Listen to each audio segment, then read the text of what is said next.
சரி, இதான் எங்கட ஃபர்ஸ்ட் செமினார் நாங்க ஆரம்பிக்கிறோம். நாங்க இதுக்கு முந்தி நாங்க நார்மலா எம்சிக்யூ டிஸ்கஷன் நாங்க நார்மலா செஞ்சு கொண்டு போனேன்.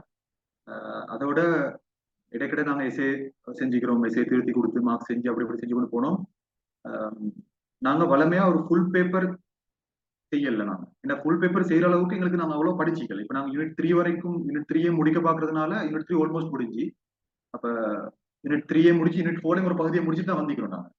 அப்ப அப்படிங்கிறதுனால எங்களுக்கு இப்ப எங்களுக்கு ஃபுல் பேப்பர் செய்யறதுக்குரிய தகுதியும் இருக்கிற ஃபுல் பேப்பர்னு சொன்னா எங்களுக்கு உண்மையிலே பாஸ் பேப்பரோட ஃபுல்லா செய்யலாம் இருக்கும். ஆனாலும் எங்களுக்கு ஒரு ஃபர்ஸ்ட் டேர்ம் பேப்பரோட செய்யலாம். அப்படி ஃபர்ஸ்ட் டேர்ம் பேப்பரோட செய்யற நேரம் எங்களுக்கு ரெண்டு ஆப்ஷன் இருக்கிறோம். ஒன்று வந்து உங்களுக்கு ரோயல் காலேஜ்ல ஃபர்ஸ்ட் டேர்ம் பேப்பர்ஸ் எடுத்து உங்களுக்கு செய்யலாம். ரெண்டாவது ஒரே ஒரு ஆப்ஷன் இருக்கிற வந்து எஃப்டபிள்யூசி. எஃப்டபிள்யூசின்னு சொன்னா ஃபீல்டு ஒர்க் சென்டர் தொண்டமானார்னு சொல்லுவோம் நாங்க. அப்ப அந்த பேப்பர் எங்களுக்கு செய்யலாம். அப்ப இப்ப மெஜாரிட்டியான ஸ்கூல்ஸ்ல வந்து தொண்டமானார் செய்யறதுனால நான் தொண்டமானார் தான் தெரிவு செஞ்சு எடுத்துக்கிறேன். என் டைம் இந்த ரோயல் காலேஜ் பேப்பர்ஸ் எல்லாம் வைக்கிறதான் ரோயல் காலேஜ் பேப்பர்ஸ் எல்லாம் நான் உங்களுக்கு எல்லாம் தந்து ஒரு கூகுள் டிரைவ் உங்களுக்கு தந்து வச்சுக்கிறேன். அப்ப இப்ப இந்த கிளாஸுக்கு வந்து இப்ப வந்துக்கிறாங்க, நிறைய கிளாஸுக்கு வராத பிள்ளைகள் வந்துக்கிறீங்க. அப்ப உங்களுக்கு வேணும்னு சொன்னா உங்களுக்கு எல்லா டீடைல்ஸும் உங்களுக்கு தருவேன். அந்த நாங்க கொடுக்குற பேப்பர்ஸ் எல்லாம் உங்களுக்கு எடுத்துக்கொள்ளலாம். நோட்ஸ் தவிர எங்களோட கிளாஸ் நோட்ஸ் தவிர மத்த எல்லாம் உங்களுக்கு ஃப்ரீயா எடுக்கலாம் எங்களோட டிரைவ்ல. சரியா, கூகுள் டிரைவுக்கு போனோம்னு சொன்னா நீங்க வேற வேற வெப்சைட்ஸ்ல நீங்க அங்கங்க போக தேவையில்ல.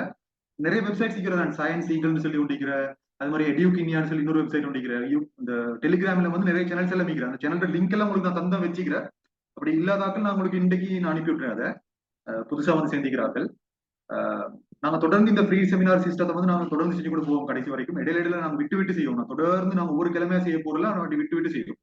ஆனா நீங்க இன்னும் டச்சோட இருங்க. நாங்க இப்ப நடக்க போறோன்றதை நாங்க அறிமுகப்படுத்தினோம். நம்ம அந்த அட்வர்டைஸ்மெண்ட் போட்டோன்னே உடனே நீங்க வந்து சேர்ந்து கொண்டா சார். அது மாதிரி பதிவு செஞ்சாக்க திரும்ப திரும்ப பதிவு செய்யணுன்ற அவசியம் ஒன்றும் இல்ல. நீங்க ஒருக்க பதிவு செஞ்சுட்டீங்க, இப்ப உங்களுக்கு நான் மெசேஜ் வரும், உங்களுக்கு லிங்க் வரும், நீங்க சேர்ந்து கொண்டா சரி. உங்களை எல்லாத்தையும் நாங்க எடுத்து ஒரு குரூப்ல சேர்த்துக்கிறேன். சரி, ஃபர்ஸ்ட் டைம் தான் இந்த அறிமுகம் தந்துட்டீங்கன்னா அப்ப ஒரு குரூப்ல சேர்த்துக்கிறேன். அப்ப நாங்க உடனே அதுக்கு லிங்க் வரும் எப்ப நடக்க போகுது அப்படின்னு சொல்லி நீங்க ஜாயின் பண்ணீங்கன்னா சரி. சரியா, ரைட். அப்ப நாங்க இன்றைக்கு ஸ்டார்ட் பண்ணுவோம்.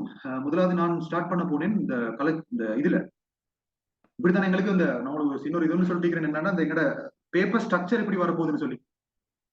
உங்களோட ஃபர்ஸ்ட் டேர்ம் பேப்பர்ஸ் எப்படி வரும்னு சொன்னா ஃபர்ஸ்ட் டேர்ம்ல 30 எம்சிக்கு வரும். 30 எம்சிக்கு வரும். சில நேரங்கள்ல உங்களுக்கு 25 எம்சிக்கு வருது.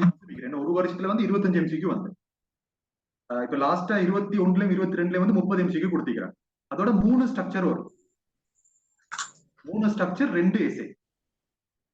2 எஸ்ஏ கட்டாயம் செய்யணும். அதுல ஒரு 4 எஸ்ஏ இல்லாட்டி 3 எஸ்ஏ உங்களுக்கு வரும் சாய்ஸ் பண்றதுக்கு. அதுல 2 எஸ்ஏ நீங்க செய்யணும். அதே மாதிரி ஸ்ட்ரக்சர் வந்து உங்களுக்கு கட்டாயம், அது வந்து மெண்டட்டரி, அது கட்டாயம் செய்யணும். நீங்க அந்த ஸ்ட்ரக்சர்லயும் வந்து இப்படித்தானே 3 ஸ்ட்ரக்சர்னு சொன்னதுக்கு ஒரு ஸ்ட்ரக்சர் வந்து 3ஆ பிரிக்கப்பட்டிருக்கிற ABCன்னு சொல்லி. அதுல ஏன்றது வந்து 5ஆ பிரிக்கப்பட்டிருக்கிற. சரியா, அப்ப உண்மையிலேயே வந்து தொண்டமானார் பேப்பர்ல எதுக்கு தெரியுமா கஷ்டம்? எம்சிக்யூ விட எஸ்ஏ விட தொண்டமானார் பேப்பர்ல கஷ்டம் வந்து ஸ்ட்ரக்சர் தான். சரியா, இப்ப நீங்க பாஸ் பேப்பர் செய்யறதுல வந்து இப்ப நாங்க வித்தியாசம். இப்ப நாங்க அந்த எங்களோட ஜெனரல் பேப்பர்ல வரக்கூடிய விஷயங்களை விட மாடல் பேப்பர்ல வரக்கூடிய விஷயம், அதாவது டேர்ம்ஸ் நான் சொல்றேன், தொண்டமானார் பேப்பர்ல வரக்கூடிய சிஸ்டம் வந்து கொஞ்சம் வித்தியாசம். தொண்டமானர்ல ஆக கஷ்டமானது வந்து எம்சிக்யூ அல்ல, எஸ்ஐஎம் அல்ல, ஸ்ட்ரக்சர் தான். ஏண்டா ஸ்ட்ரக்சர் வந்து உங்களுக்கு தெரியும், ஸ்ட்ரக்சர் வந்து 3 ஸ்ட்ரக்சரா இருந்ததுக்கு நாங்க ஏபிசின்னு சொல்லி 3ஆ பிரிக்கிறோம். அது கொஞ்சம் நீங்க யார்கிட்ட மைக் இருக்கு. சரியா, ஏபிசின்னு சொல்லி 3ஆ பிரிக்கிறோம். இப்ப ஏல வந்து 5 கேள்விகள் இருக்கும். அந்த ஏ 5 கேள்விகள், பி 5 கேள்விகள், சி 5 கேள்வி, இது எல்லாத்தையும் சேர்த்து நீங்க 15 நிமிஷத்துல செய்யணும். 15 நிமிஷத்துல செய்யணும் நீங்க. சரியா, அப்ப ஸ்ட்ரக்சருக்கு தான் உண்மையிலே நீங்க செஞ்சு பாத்தீங்கன்னா உங்களுக்கு கூட டைம் எடுக்கும். அப்ப நாங்க முதலாவது ஸ்ட்ரக்சர்ல அந்த டிஸ்கஷனை முடிச்சுட்டு இருப்போம். அதை முடிச்சுட்டு நாங்க எம்சிக்கு வருவோம். எஸ்ஐக்குரிய டிஸ்கஷனை நாங்க செய்வோம். டைம் கிடைக்கிறது மாதிரி செய்வோம். சரி, முதலாவது கேள்வி வந்து உயிர் என்றால் என்னன்னு சொல்லி கேட்கப்பட்டிருக்கு. இப்ப உயிர் என்றால் என்னன்னு சொல்லி எங்களுக்கு வரைவிலக்கணம் மட்டும் சொல்ல முடியாது. வரைவிலக்கணம் மட்டும் சொல்ல முடியாது. நான் உங்களுக்கு சொன்னேன், உயிரை வந்து எங்களுக்கு வரைவிலக்கணப்படுத்த முடியாது அப்படின்னு சொல்லி. ஏன்னா எங்கட பௌதீக இரசாயன அந்த அறிவுக்கு அப்பாற்பட்டதுதான் உயிர் அப்படி அப்படின்றது. ஆனாலும் எங்களுக்கு இப்படியான கேள்விகள் வர்ற நேரம் சமாளிக்கிற முறை எப்படி தெரியுமா? நாங்க படிச்சுக்கிற உயிரங்கியல்கிட்ட சிறப்பியல்புகள் படிச்சுக்கிறோம் தானே. உயிரங்கியல்ட சிறப்பியல்பு முதலாவது என்னன்னு சொன்னா ஒழுங்கும் ஒழுங்கமைப்பு. ஒழுங்கும் ஒழுங்கமைப்பு முதலாவது. இதான் யூனிட் 1ல படிச்சது. ஒழுங்கும் ஒழுங்கமைப்பும். அடுத்து வந்து அனுசேபம், வளர்ச்சி, வளர்ச்சியும் விருத்தியும் சொல்லுவோம் நாங்க. வளர்ச்சியும் விருத்தியும். அடுத்து வந்து இசைவாக்கம், இசைவாக்கம், இனப்பெருக்கம், இசைவாக்கம், இனப்பெருக்கம், 7 விஷயங்கள் இருக்குது. சரியா? இசைவாக்கம், இனப்பெருக்கம், அடுத்து வந்து உறுத்துணர்ச்சியும் இயைபாக்கமும், உறுத்துணர்ச்சியும் இயைபாக்கமும் எல்லாம் பாடமாக்கிக்கணுமே. உறுத்துணர்ச்சியும் இயைபாக்கமும், அடுத்து வந்து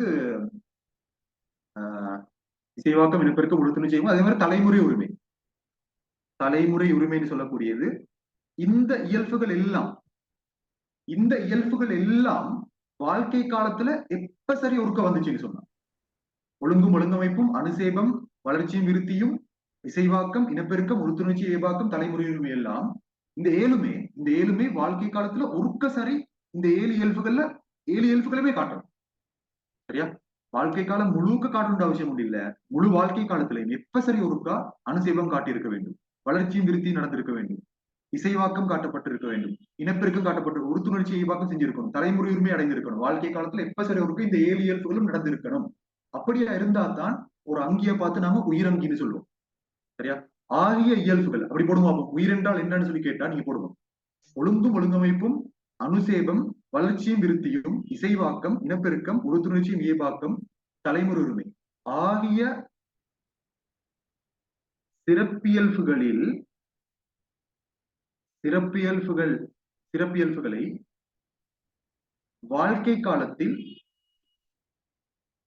வாழ்க்கை காலத்தில் ஏதேனும் ஒரு நிலையில்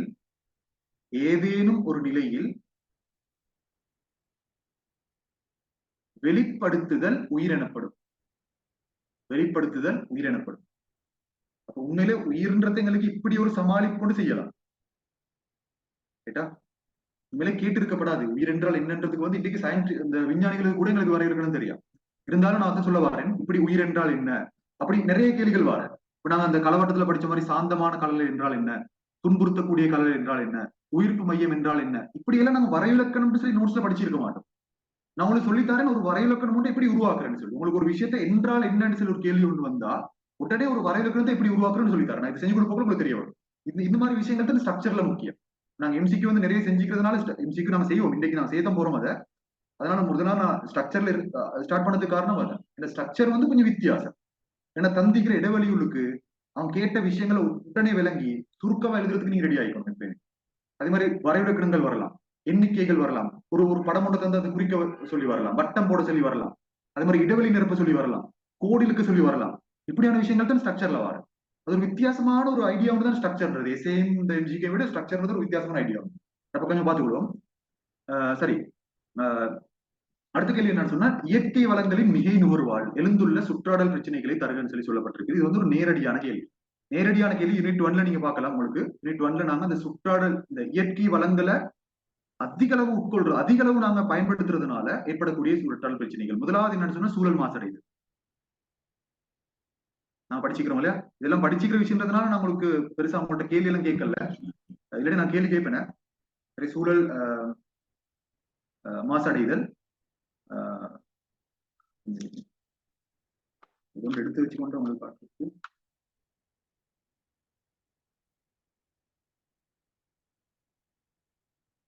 சரி, ஓகே. சூழல் மாசடைதல், அதே மாதிரி உயிர் பல்வகைமை இழப்பு எழுதுவோம். இதை நீங்க பிரிண்ட் எடுக்காதாக்கள் நீங்க ஒரு கொப்பியில் எழுதி வச்சுக்கோங்க. சரி, எப்பயுமே ஒரு கொப்பி வச்சுக்கோங்க பேப்பர் கிளாஸ் செய்யறதுக்காக வேண்டி. அதே மாதிரி பாலைவனமாதல் சொல்லி 3 விஷயங்கள் எங்க புக்ல தரப்பட்டிருக்கிற நேரடியான ஒரு விஷயம். பெருசா எங்களுக்கு விளக்கம் மட்டும் இல்ல, நேரடியான ஒரு விஷயம். அடுத்தது தற்போதைய மனித குடித்தொகையின் பருமனியாதுன்னு சொல்லி கேட்கப்பட்டிருக்குது. நீங்க போடுங்க. முதலாவது உங்களுக்கு தெரியும் 7 பில்லியன். இது எங்க புக்ல தந்திக்கிறது 7 பில்லியன் தானே. இப்ப உங்களுக்கு தெரியும் அப்டேட்டட் விஷயம் என்னன்னா 8 பில்லியன். எங்க புக்ல 7 பில்லியன்றதுனால 7 பில்லியன் போடுங்க. ஏறத்தாழ 7 பில்லியன் வருடங்கள் அப்படி போடுவோம். வெறுமனே 7 பில்லியன் போட்டா, ஏறத்தாழன்னு போடாம வெறுமனே 7 பில்லியன் மட்டும் போட்டீங்கன்னா பில. சரியா? அதே மாதிரி 7 பில்லியன் வருடங்கள் போட்டாலும் பில. ஏறத்தாழ 7 பில்லியன் வருடங்கள் போடணும். ஓகே. அடுத்தது உலகின் முதலான உற்பத்தியாளரை பேரிடர் சொல்லப்பட்டது. உங்களுக்கு தெரியும் முதலான உற்பத்தியாளர்கள்ன்றது வந்து ஒளித்தோப்பு செய்யக்கூடிய அங்கிகள். ஒளித்தோப்பு செய்யக்கூடிய அங்கிகள் வந்து நிறைய இருக்குது. இப்ப எங்க பாக்டீரியாக்களும் ஒளித்தோப்பு செய்யக்கூடிய பாக்டீரியாக்கள் இருக்கிற, தாவரங்கள் இருக்குது, அல்காக்கள் இருக்குது. அல்காக்கள் எல்லாமே ஒளித்தோப்பு செய்யும். எது சரி ஒன்றை கொடுத்தா சரி. நாங்க தாவரங்களை கொடுப்போமே, தாவரங்களை கொடுப்போம். சரி, இப்போ ஒரு கேள்வி கேட்க போறேன் உங்களுக்கு. உலகில வந்து